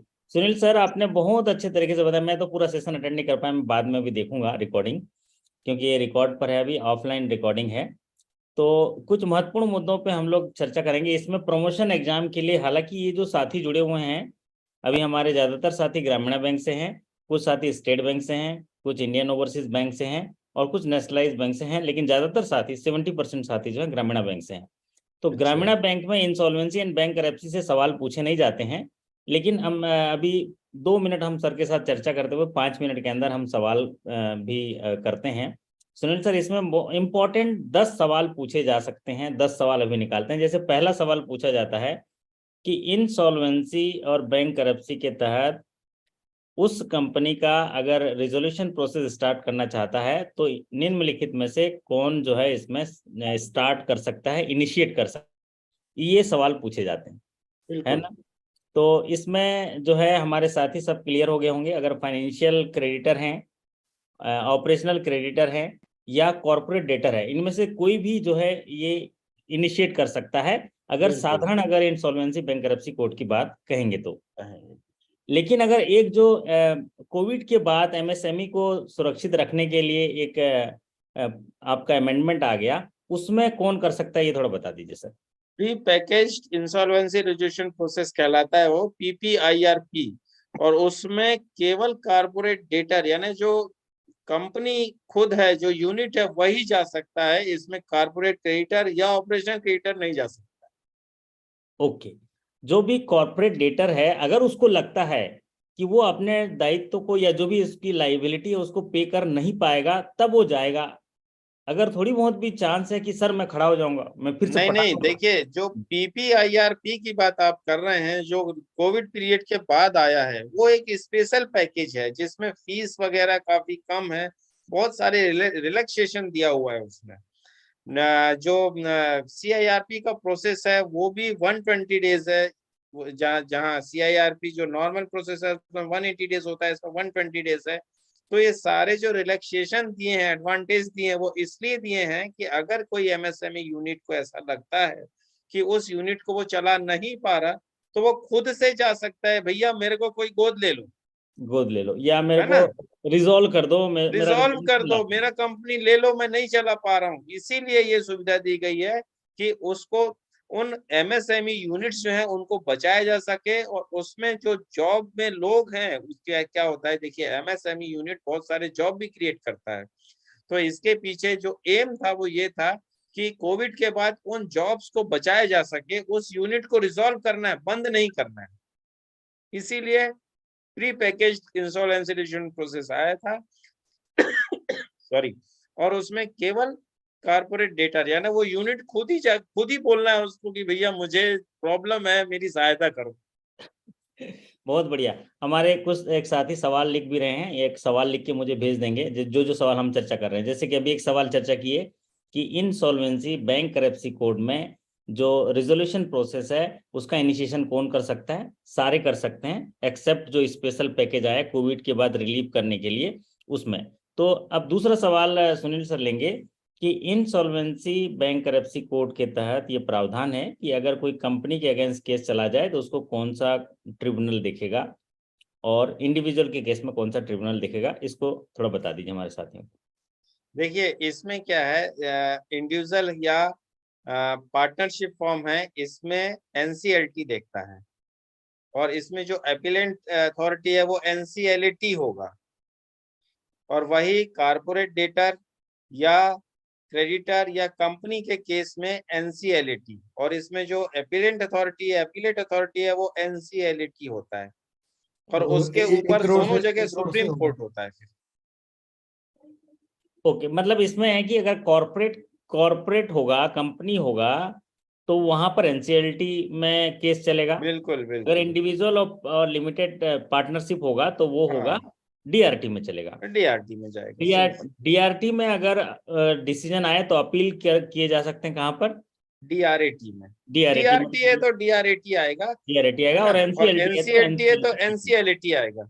लेकिन जो सेकंड अपीलेंट अथॉरिटी है, सेकंड अपीलेट अथॉरिटी, दोनों में सुप्रीम कोर्ट है। दोनों में सुप्रीम कोर्ट है ना। अब देखिए, इसमें दोनों में एक फर्क ये है, इन केस ऑफ कंपनी यदि वो सुप्रीम कोर्ट में जाना चाहता है तो कोई मतलब स्ट्रॉन्ग लॉ ग्राउंड होना चाहिए, लॉ रिलेटेड ग्राउंड होना चाहिए, तभी वो सुप्रीम कोर्ट में जा सकता है, अन्यथा नहीं। यानी कोई भी बेसिक कारण लेके नहीं जा सकते। बहुत बढ़िया। तो ये महत्वपूर्ण बात हो गई कि कॉर्पोरेट के केस में, कंपनी के केस में केस चलेगा ABC का, वो NCLT में, इंडिविजुअल केस में और पार्टनरशिप के केस में DRT में चलेगा। और अपील जो है DRT का है तो DRAT में अपील होगा, NCLT का है तो NCLT अपीलेट अथॉरिटी ट्रिब्यूनल में चलेगा। और दोनों में अगर सेकंड अपील होगा तो सुप्रीम कोर्ट में चलेगा। Supreme court. सर, तीसरा महत्वपूर्ण सवाल इसमें कि अगर NCLT में केस इनिशिएट करना है किसी कॉर्पोरेट कंपनी का तो उसका मिनिमम ड्यूज कितना होना चाहिए, ये सवाल जो है इम्पोर्टेंट है हमारे साथियों के लिए। देखिए, इसका सीधा ऐसे याद रखना है कि अगर DRT में जाना है तो 1000 रुपए मिनिमम ड्यूज, और यदि NCLT में जाना है 1 करोड़ रुपए। इतना अंतर है। तो मतलब अगर इंडिविजुअल का केस है या पार्टनरशिप का केस है, अगर वो 1000 रुपये अपना ड्यू को पटा नहीं पा रहा है, अभी कंपनी चल रही है, उसका काम धंधा चल रहा है, लेकिन कोई बिजली बिल 1000 का आता है, उसको पटा नहीं पा रहा है, तो वो इनिशिएट हो जाएगा। और इनिशिएट हो सकता कंपनी के केस में अगर वो 10 लाख का ड्यू हो गया, 10 लाख का कोई ड्यू हो, उसको टाइमली पे नहीं कर पा रहा है, ड्यू का मतलब उसके बिल्स अदा नहीं कर पा रहा है, है, मतलब डिफॉल्ट है एक्चुअली। डिफॉल्ट है। हाँ, ये अमाउंट ऑफ डिफॉल्ट कहलाता है कि अमाउंट पे करना था, नहीं कर पाए। ओके, बहुत बढ़िया। तो अभी इसके बाद हमारे अनुराग जैन जी का सेशन है, वो भी तैयार है, लेकिन हम लोग सवाल पूरा करेंगे। अनुराग जी आप बने रहिए साथ में। तो सर ये बहुत बढ़िया बता दिया आपने, कॉर्पोरेट कंपनी के केस में वो 10 लाख का ड्यू होना चाहिए मिनिमम ड्यू, तब वो नहीं 10 लाख नहीं, 1 करोड़ है। सॉरी 1 करोड़, 1 करोड़ अगर ड्यू होगा कंपनी के केस में तो इनिशिएशन होगा। और उसको इंडिविजुअल सुनिए पंकज जी, उसको ड्यू मत बोलिए, that is called default, amount of default. Default है, ड्यूज ड्यू नहीं उसके है, ज्यादा भी हो सकते हैं, पर ज्यादा भी हो डिफॉल्ट सकता है, हाँ ड्यू ज्यादा भी हो सकता है, एग्जैक्टली क्योंकि हाँ, ये ड्यू जो कम ज्यादा हो सकते हैं। डिफॉल्ट, लेकिन जिसको लगता है कि मेरा पैसा 1 करोड़ रुपया मुझे लेना था, मुझे नहीं दिया है, अब हो सकता है उसका ड्यू 100 करोड़ हो, लेकिन मेरा 1 करोड़ नहीं दिया है, तो मैं तो एनसीएलटी में चला बस। हाँ, ड्यू इसलिए मतलब डिफॉल्ट इसलिए होगा क्योंकि ड्यूज तो बहुत ज्यादा होगा मान लीजिए, लेकिन उस ड्यूज में से अगर आज पटाना था और आज नहीं पटाया, डिफॉल्ट हो गया, तो उसको डिफॉल्ट होना चाहिए। आज बिजली बिल पटाना था 1200 रुपए का और पटा नहीं पाया तो केस इनिशिएट कर सकते हैं, है ना, हाँ ये बात करें। और जो बिजली बिल के केस में सर वो ऑपरेशनल क्रेडिटर हो जाएगा, वो हाँ, वो ऑपरेशनल ऑपरेशनल क्रेडिटर हो जाएगा। क्रेडिटर हो जाएगा। यस और अगर यस, बैंक की वेरी ईएमआई नहीं पटा पाया, एक ये देखो हमारे अखिलेश जी हैं, ये मुस्कुरा रहे हैं, बैंक की ईएमआई नहीं पटाए तो हमारे अखिलेश जी इनिशिएट कर देंगे, ठीक है। ओके, ये हाँ। सवाल हो गया सर। दूसरा सवाल ये है कि एनसीएलटी और डीआरटी में आईबीसी में केस करने के लिए वो जो वहां पर प्रिसाइडिंग ऑफिसर होंगे उनको केस एक्सेप्ट करने के लिए कितना दिन का समय दिया जाता है, कितना दिन का समय रहता है कि केस एडमिट होगा नहीं होगा? 15 डेज का है इसमें से। 15 दिन का, 15 दिन के अंदर वहां डिसाइड करेंगे ये केस यहाँ चलेगा कि नहीं चलेगा। हाँ, तो ये 3 सवाल हो चुके हैं। अब चौथा सवाल, नहीं 4 सवाल हो चुके हैं, 5वां सवाल ये है सर कि सर, आपने अभी 14 डेज बताया था सर उसमें। सर आपने 14 डेज बताया था सर। अच्छा चलिए ठीक है, आप करेक्ट कर लीजिए इसको। मैं देख हो लीजिए सकता है कि 15 सर, बता अभी दिया हो, अभी पीपीटी भेज देंगे 14 तो डेज है, मैं तो 14 डेज आप करेक्ट कर लीजिए। मैं अपने आप को भी यहाँ करेक्ट करना चाहूंगा कि 14 डेज। ठीक है सर, ओके। तो सर इसका पीडीएफ भी भेज देंगे तो मैं साथियों को दे दूंगा तो क्लियरिफाई हो जाएगा अभी, वो जी सही जी, मैं तरीके से फिर इसका अपने जो जो हम डिस्कशन कर रहे हैं उनको टैली कर लेंगे। हम्म। अगला सवाल सर कि अगर ये केस आईबीसी में चलता है तो इसके लिए टाइम लिमिट क्या रखा गया है पूरे प्रोसेस के लिए? ये प्रमोशन की दृष्टि से इंपॉर्टेंट क्वेश्चन है, कितने दिन में केस जो है डिसीजन आ जाना चाहिए या एक टाइम लिमिट? इसमें देखिए सीआईआरपी में मैक्सिमम टाइम लिमिट है 180 डेज का, और वो मैक्सिमम मेरे ख्याल से मैंने बताया था कि 370 डेज तक या ऐसा कुछ है, उस वहां तक जा सकता है। ये थोड़ा सा इसको कंफर्म करना पड़ेगा। 330 डेज सर, 330 डेज। 330 डेज या 330 डेज। 330। और यदि यही प्री पैकेज्ड इंसॉल्वेंसी में है तो वहाँ 120 डेज है। मतलब वो फास्टर उसमें रिजोल्यूशन आ हाँ, जाएगा। 120 डेज है उसमें। और वो हर चीज की अपनी अपनी टाइम लिमिट है कि कितने दिन के अंदर रिजोल्यूशन एक्सेप्ट करना है, इसकी भी अलग टाइम लिमिट है फिर इसको। ओके, लेकिन तो एग्जाम के इसमें दृष्टिकोण केवल से याद रखने वाली बात यही है, सीआईआरपी 180 मैक्सिमम 330 डेज, और पीपीआईआरपी में फिक्स है 120 डेज। बहुत बढ़िया। तो इसमें एक पॉपुलर सीरीज का एक सवाल है, या इंपॉर्टेंट सवाल ये पूछा जाता है कि ये आईबीसी का जो पूरा प्रोसेस है एनसीएलटी और इसमें पूरा टाइम लिमिट क्या है? 330 डेज का मैक्सिमम पीरियड है। बाकी बीच में बहुत छोटे छोटे हैं, उनको सवाल अभी रिकॉल क्वेश्चन में भी नहीं देखे पाएंगे।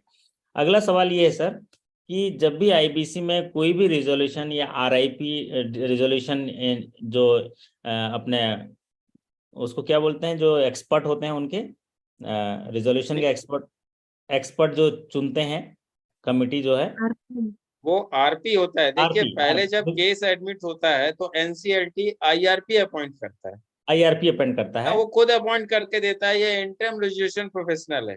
ओके, है ना। इंटरम फिर रेजोल्यूशन प्रोसेस हाँ, फिर वो क्या क्लेम बुलाएगा, सीओसी का फॉर्मेशन करेगा, फिर सीओसी को डिसाइड करना है कि इस आईआरपी को हमको रखना है या कोई दूसरा लाना है। एग्जैक्टली कुल सवाल मिला यही के है, वकील है वो, कि इस वकील को रखना है कि हमें अपना कि वकील दूसरा लाना है वकील रखना है, ये रिजोल्यूशन प्रोसेस को सही तरीके से चला पाएगा कि नहीं चला पाएगा, हाँ, ये क्योंकि क्या है, देखिए एनसीएलटी तो एक कोर्ट है, उस कोर्ट के कोर्ट में जाने के लिए सीओसी का जो माध्यम है वो आरपी है, मतलब बैंक का वकील है वो। बैंक का वकील है, सही बात है।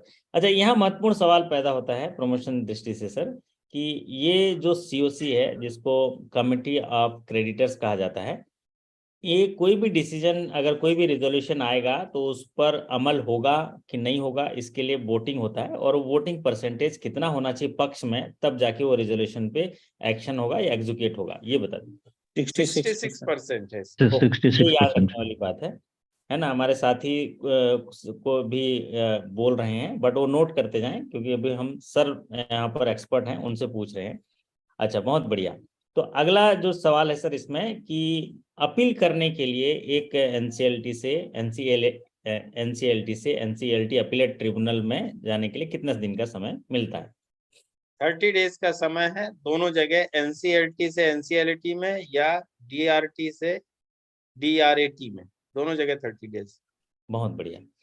अगला महत्वपूर्ण सवाल ये है सर, एक सवाल बार बार भी आता है कि जब भी ये लिक्विडेशन की ओर जाते हैं, तो लिक्विडेशन में जाते समय उनकी एक प्रायोरिटी होती है कि पहला ये पे करेंगे, फिर ये पे करेंगे। तो उसमें थोड़ा टॉप 3 प्रायोरिटी को थोड़ा बता दीजिए ना। जैसे मान लीजिए रिजोल्यूशन प्रोसेस सक्सेस नहीं हुआ, मैनेजमेंट टेक ओवर नहीं हुआ, या लिक्विडेशन की तरफ चला गया, अब लिक्विडेशन करना है, तो पहले ड्यूज किसका पे करेंगे, उनका चार्ज वसूलेंगे, कि फाइनेंशियल क्रेडिटर का देंगे, कि ऑपरेशनल क्रेडिटर का देंगे, कि नहीं, एम्प्लॉय? सबसे पहले तो देखिए जो सीआईबी प्रोसेस का चार्ज है वही वसूला जाना है। यस, हाँ, है ना। पहले सीआईआरपी प्रोसेस का, फिर लिक्विडेशन का चार्ज, फिर आता है मेरे ख्याल से चौथा या 5वें नंबर पे आएगा सीओसी का पैसा। फिर जो छोटे छोटे जिनकी सैलरी रह गई है, ड्यूज रह गए हैं, वो आते हैं। वो अच्छा। एक चार्ट मैंने लास्ट में दिखाया था, उसमें सब स्टेजेस में दिया हुआ है। तो मैं आपको पीडीएफ में वो चार्ट दे दूंगा, आप उसको सर्कुलेट कर दीजिएगा। तो उसमें डिफरेंट स्टेजेस में किस किस तरह से है, तो उसमें 4th 5th नंबर पे कुछ आना चाहिए सीओसी का। ओके, बहुत बढ़िया। और ये तो हम कुछ कॉमन सवाल यहाँ पर मैं रखे, आपके दृष्टिकोण से जो क्या और लगता है, क्या इंपॉर्टेंट चीजें अभी तक पूछी नहीं, जा रही हैं? देखिए इसमें सबसे ज्यादा इम्पोर्टेंट जो है वो नंबर ऑफ डेज है, जो हमने ऑलरेडी डिस्कस कर लिया है। वोटिंग शेयर है, और जो खासकर 1 to 2 या क्लैरिकल 2 ऑफिसर के जो एग्जाम होते हैं, उनमें वोटिंग शेयर, सीआईआरपी कौन अपॉइंट करता है, इस प्रोसेस कौन शुरू कर सकता है ना, आईआरपी कौन अपॉइंट करता है, आरपी कौन, यानी जो प्राइमरी लेवल के जो क्वेश्चंस है वो उनमें पूछे जा सकते हैं। और जो हायर लेवल के एग्जाम है, 3 to 4 है या 2 to 3 है, इनमें थोड़ा सा ऐसे क्वेश्चन आएंगे जो अपग्रेड वर्जन हो, जो ऐसा मैं कह सकता हूँ।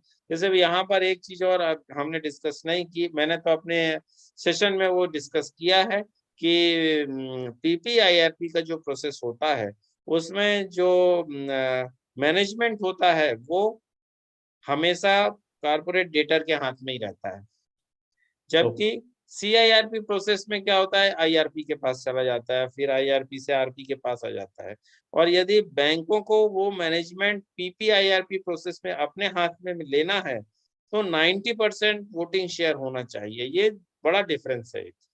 ओके, और ये एग्जाम पॉइंट ऑफ व्यू से भी महत्वपूर्ण है कि 90% शेयर होना चाहिए, और उस शेयर होने के बाद भी एनसीएलटी का अप्रूवल होना चाहिए, तब वो अपने हाथ में मैनेजमेंट ले सकते हैं, अदरवाइज नहीं ले सकते।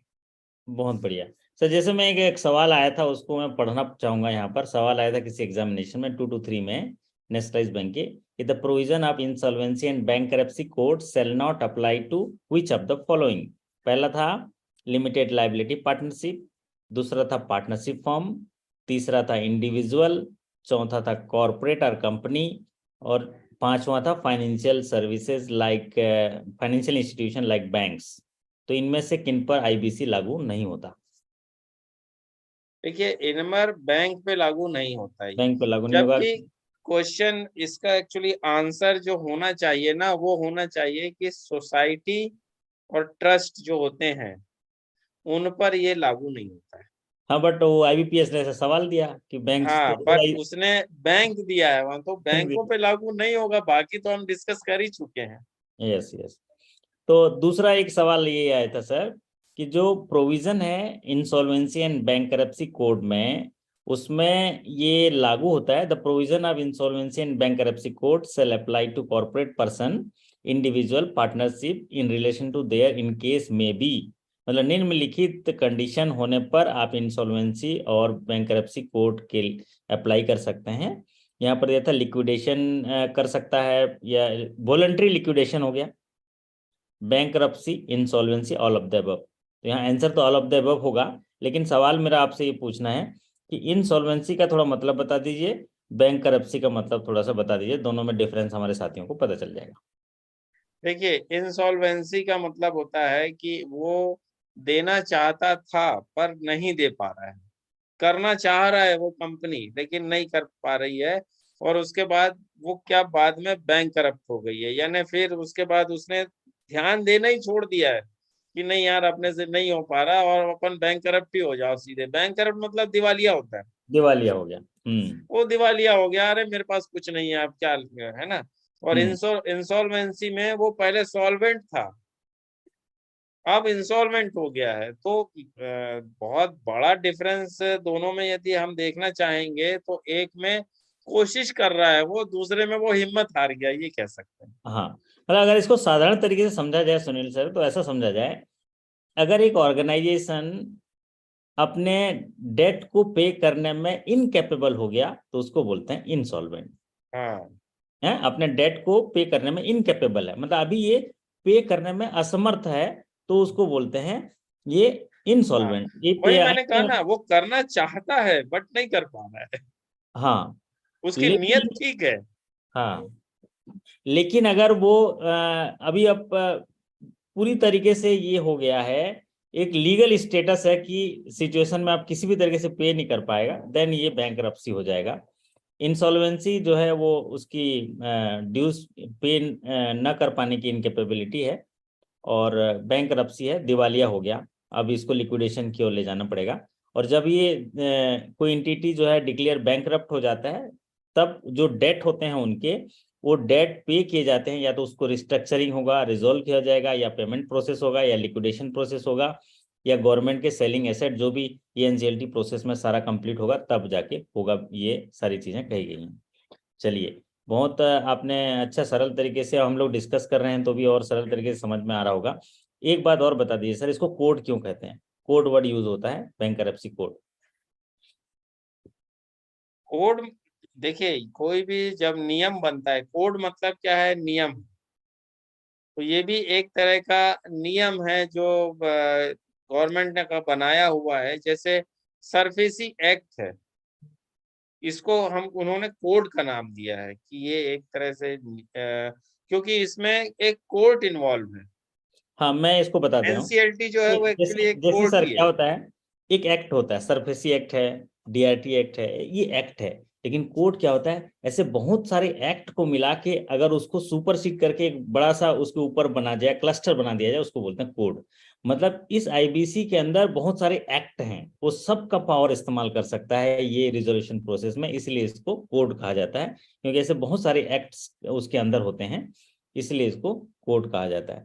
तो बाकी तो आपने सब बता दिया। ऑपरेशनल क्रेडिटर कौन है, ये भी पॉपुलर सीरीज का सवाल है। फाइनेंशियल क्रेडिटर कौन है, तो मैं किसी साथी से पूछना चाहूंगा, कोई भी साथी माइक ऑन करके बता दें कि ऑपरेशनल क्रेडिटर मीन्स, और मैं ऑप्शन भी आपको दे रहा हूँ, आप बता दीजिएगा ऑपरेशनल क्रेडिटर किसे कहा जाएगा। ऑप्शन ए है a person to whom an operational debt is owed, a person to whom operational debt, a person to whom operational डेप्ट has been legally assigned, all of the above. हालांकि यहाँ पर तो all of the above ही होगा answer, तीनों चीजें हैं। लेकिन कोई साथी हमारे स्पीकर ऑन करके बता देंगे कि ऑपरेशनल क्रेडिटर कौन है हमारे, कोई भी साथी। राजू नैन। हाँ sir, good evening sir. Good evening, good evening ji. आज IBC सीख के कैसा लगा? बढ़िया लगा सर, बहुत अच्छा लगा। और ये मैं बहुत दिन से चाह भी रहा था कि ये इस चैप्टर पे कुछ ना कुछ सेशन हो, और शायद सर आपने हमारी बातों को जो है अंतर मन से जान लिया, और आज सुनील सर ने इसको बहुत अच्छे तरीके से बताया सर। ओके, और यहाँ जो मैं जानना चाह रहा था ऑपरेशनल क्रेडिटर को आप क्या जी। समझ पाए? जैसा कि सर अभी बता रहे थे सर, उसमें उन्होंने ये बताया कि अगर कोई कंपनी ये दिवालिया होती है या फिर उस पे ड्यू होता है, डिफॉल्ट होता है, तो उसमें अगर कोई थर्ड कंपनी कुछ का देनदारी अगर उसमें लगा हुआ है सर, तो वो जो है ऑपरेशनल क्रेडिटर कहलाता है। ओके, हाँ सुनील सर थोड़ा ऐड ऑन कर दीजिए। देखिए, इसको सरल भाषा में हम ये कहना चाहेंगे, यदि कोई एमएसएमई यूनिट है, छोटा सा, है ना, वो एमएसएमई यूनिट, मान लीजिए कोई ऐसा छोटा सा उद्योग है जो छाते बनाता है, तो छाते जो बनाता है वो कहीं ना कहीं से छाते का कपड़ा खरीदेगा, उसकी स्टिक खरीदेगा, तो उसके ये जो सप्लायर हैं जो उसको कपड़ा दे रहे हैं और स्टिक दे रहे हैं, उनको क्या करना है, कंपनी से पैसा लेना। कंपनी ने वो उधार माल खरीदा है उनसे, तो ये जो हैं ये क्रेडिटर्स कहलाएंगे। तो उस कंपनी के जो क्रेडिटर्स हैं वो ऑपरेशनल क्रेडिटर्स कहलाते हैं। ये बैंक नहीं है ये जो उनको पैसा दिया है, उन्होंने उसको माल दिया है, पैसा लेना है उन्हें। ओके, ये ऑपरेशनल क्रेडिटर्स कहलाते हैं। ठीक है, वैसे वो भी समझ गया। जब एग्जामिनेशन में आएगा तो बिल्कुल सही कर लेगा। और ये हमारे राजू नहीं, ने उन्होंने भी सही कहा है, बट मैं इसको और सरल भाषा में समझाया। बहुत बढ़िया। सर, और अभी के पहले सर मैं ये ऑपरेशनल क्रेडिटर नहीं समझ पा रहा था सर, आपने ही ये बताया सर, तो आज क्लियर हुआ सर। Thank you sir. जी जी, थैंक बहुत यू। बढ़िया। एक होता है फाइनेंशियल क्रेडिटर, ऐसे फाइनेंशियल इंस्टीट्यूशन जो उस कंपनी को फाइनेंस किए हैं, एसेट क्रिएट हुआ है वहां पर, और उसको कैपिटल दिए हैं, टर्म लोन दिए हैं, वो फाइनेंशियल क्रेडिटर होंगे। ऐसे क्रेडिटर बाहर के जो उस कंपनी को रॉ मटेरियल या कोई दूसरी सप्लाई किए हुए हैं और उनका उधारी लगा है, उनको ऑपरेशनल क्रेडिटर बोलते हैं। ये बात सर ने पहले भी बताई होगी या शायद सेशन में भी बता दिया होगा। चलिए, पूजा जी हैं। पूजा जी, कैसा लगा? आप बहुत इंतजार कर रहे थे इस सेशन का, कोई फीडबैक आप दीजिए, सर का धन्यवाद कर दीजिए। बिल्कुल सर, आज सर ने बड़े अच्छे से पढ़ाया है और मैं तो बहुत लंबे टाइम से वेट कर रही थी सर। आज बहुत अच्छे से मैंने पूरे ध्यान से आईबीसी को सुना है। थैंक बहुत यू सर। बढ़िया। तो सर का थैंक यू धन्यवाद पूजा कर जी। दीजिए। फिर हम सर को भी, अब काफी देर हो गया, हमने समय लिया, लेकिन चूंकि टॉपिक ही ऐसा है कि इसको 330 दिन लगते हैं, है ना, जैसे डीआरटी को 180 दिन लगते हैं, तो इसको 330 दिन लगते हैं, तो इसलिए भी हमें थोड़ा सा आधा घंटा एक्स्ट्रा ले लिए।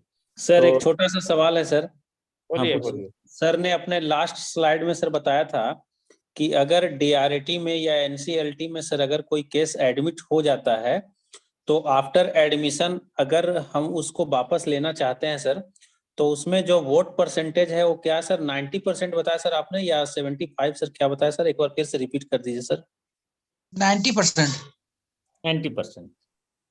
Okay sir, thank you. अगर 90%। केस वापस लेना है तो जो भी सीओसी हैं वो 90% उनका वोटिंग शेयर चाहिए। दूसरा, इस आईबीसी में ये देखा मैं, बहुत सारे फुल फॉर्म पूछे जाते हैं। जैसे CRIP आपने बताया होगा, सुनील सर ने बताया होगा CRIP का फुल फॉर्म क्या है। फिर और COC का फुल फॉर्म अभी पूछा, लेटेस्ट पिछले हफ्ते एग्जामिनेशन हुआ था, COC का फुल फॉर्म पूछा गया था, कमिटी ऑफ क्रेडिटर्स।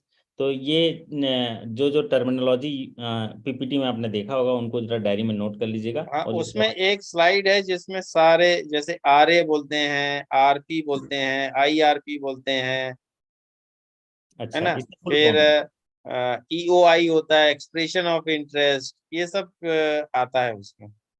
बहुत बढ़िया। तो बहुत धैर्य के साथ हमारे साथियों ने सुना। तो ये आशा करते हैं कि वो ये ज्ञान भी बहुत स्थिरता के साथ उनके मन मस्तिष्क में गया होगा।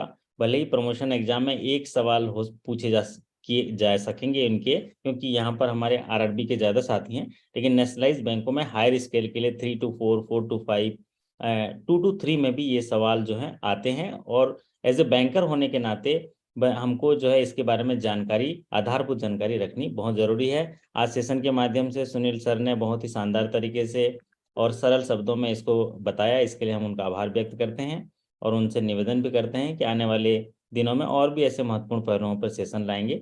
हम उनका आभार व्यक्त करने के लिए एक साथी को आमंत्रित करते हैं। यहाँ पर साथी हाँ जी, अनुराग जैन जी हैं? अनुराग जैन जी? Yes sir. अनुराग जी, आपका स्वागत है। आप सुनील सर का आभार व्यक्त कर दीजिए औपचारिक तौर से, आधिकारिक तौर से, और अपना सेशन आप स्टार्ट कर लीजिए। फिर हम हमारे साथी जो हैं आपका इंतजार भी कर रहे हैं।